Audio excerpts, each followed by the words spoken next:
Ya, dan untuk mengetahui seperti apa penerapan kebijakan operasional moda transportasi umum di tengah pembatasan sosial dan larangan mudik lebaran, kami telah terhubung dengan Adita Irawati selaku juru bicara Kementerian Perhubungan Republik Indonesia. Selamat pagi Bu Adita, apa kabar?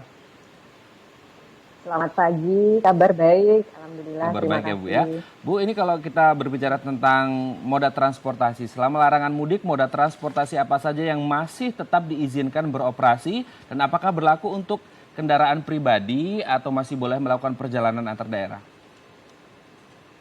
Baik, ini izin bepergian ini adalah diberikan kepada penumpang yang sudah memenuhi kriteria tertentu ya. Tadi sudah disampaikan cukup detail. Kemudian kami dari Kementerian Perhubungan menyediakan transportasinya. Nah, transportasi seperti apa? Ini transportasi dengan prinsip pembatasan.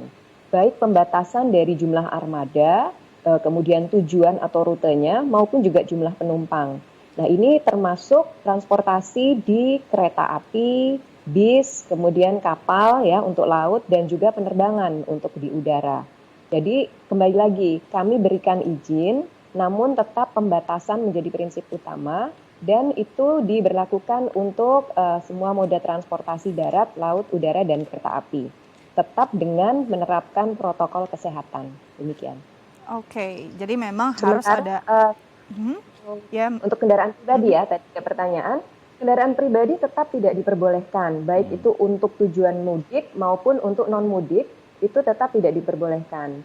Jadi nanti kalau kemudian digunakan untuk keluar dari daerah PSBB, ini tetap akan dilakukan penyekatan dan akan diminta untuk putar balik. Demikian.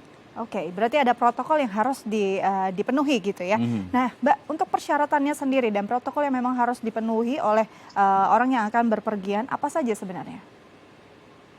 Baik, sesuai dengan surat edaran dari gugus tugas sebagai pihak yang diberikan mandat oleh Presiden untuk menangani penanganan COVID-19 di Indonesia, di situ sudah ditetapkan bahwa kriterianya kan tadi ada 3 ya. Yang satu adalah para nakes dari perusahaan, dari instansi maupun dari BUMN.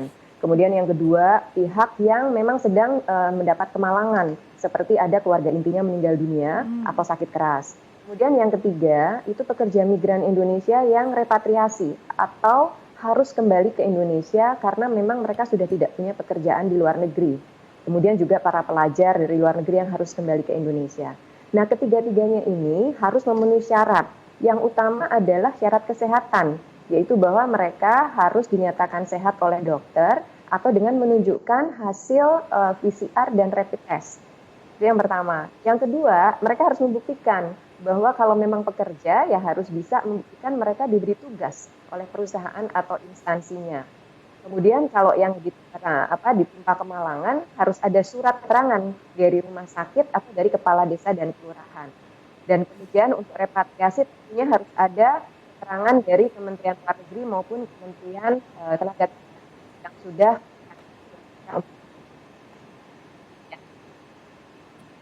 Oke, Bu Adita, ini kalau kita lihat kan memang dari beberapa golongan masyarakat bisa tetap melakukan perjalanan, tapi bukan untuk mudik. Itu harus Betul. dicatat ya seperti itu. Dengan beberapa protokol kesehatan dan syarat-syarat yang diberlakukan. Tapi kalau kita berbicara tentang prosedurnya sendiri, apakah kemudian nanti akan ada pembatasan jumlah kuota dari para penumpang tersebut? Seperti kita ketahui bersama kemarin waktu hari pertama di Soekarno-Hatta kita melihat Yes. bagaimana tumpukan penumpang di sana. Apakah kemudian nanti kedepannya akan diberlakukan untuk pembatasan kuota penumpang itu sendiri, Bu Adita?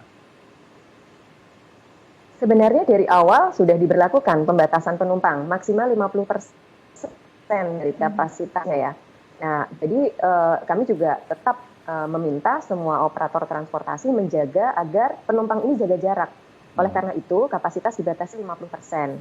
Nah, saya mungkin menjelaskan juga yang terjadi di bandara. Sebenarnya kapasitas penumpang memang sudah ditetapkan 50% dan maskapai juga sudah memahami hal tersebut. Yang terjadi pada tanggal 14 Mei yang lalu, ini memang jadwal keberangkatannya terlalu berdekatan. Ada sekitar 13 flight yang berangkat dalam kurun waktu 2 jam. Jadi ini memang membuat antrian penumpang jadi cukup panjang karena mereka harus mengikuti prosedur pemeriksaan dokumen sebagai syarat-syarat yang tadi sudah saya sebutkan. Dan ini memang harus dilakukan perbaikan dalam sistem antrian dan sistem pengecekan dokumen. Ini sudah jadi evaluasi kami dan sejak tanggal 15 kemarin implementasinya sudah cukup baik sehingga tidak terjadi lagi penumpukan itu. Jadi sekali lagi saya pastikan bahwa memang ada pembatasan. Penumpang hanya 50%, baik itu bis, kereta api, maupun kapal, dan apalagi pesawat ya. Jadi semuanya harus mengikuti itu. Apabila operator transportasi melanggar, ya kami tentu akan memberlakukan sanksi, gitu, sesuai dengan ketentuan yang berlaku. Demikian.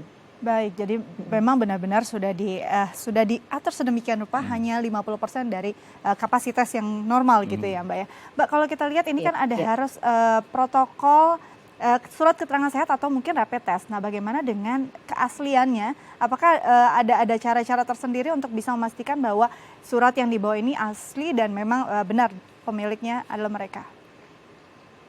Baik, di dalam proses pengecekan itu kami bekerja sama dengan tim gabungan. Jadi memang sesuai surat edaran dari gugus tugas, itu pengawasan dan pengendalian serta penegakan hukum itu harus dilakukan oleh satu tim gabungan yang terdiri dari TNI, Polri, Kementerian Kesehatan, kemudian juga dan pemerintah daerah. Jika memang itu nanti tempat keberangkatannya ada di daerah. Nah, ini sudah kami sampaikan juga kepada seluruh tim terkait bahwa harus dilakukan pemeriksaan yang betul-betul sangat teliti ya untuk melihat keaslian. Dan itu juga khusus di bandara sebenarnya dilakukan lagi pengecekan ulang dengan setidaknya suhu udara dan juga ya kita akan memastikan juga ketika kemudian pengecekan data akan diamati juga gitu penumpang yang bersangkutan oleh tim kesehatan yang ada di tiap titik keberangkatan. Jadi ya upayanya yang maksimal yang bisa kita lakukan ya kita akan lakukan gitu.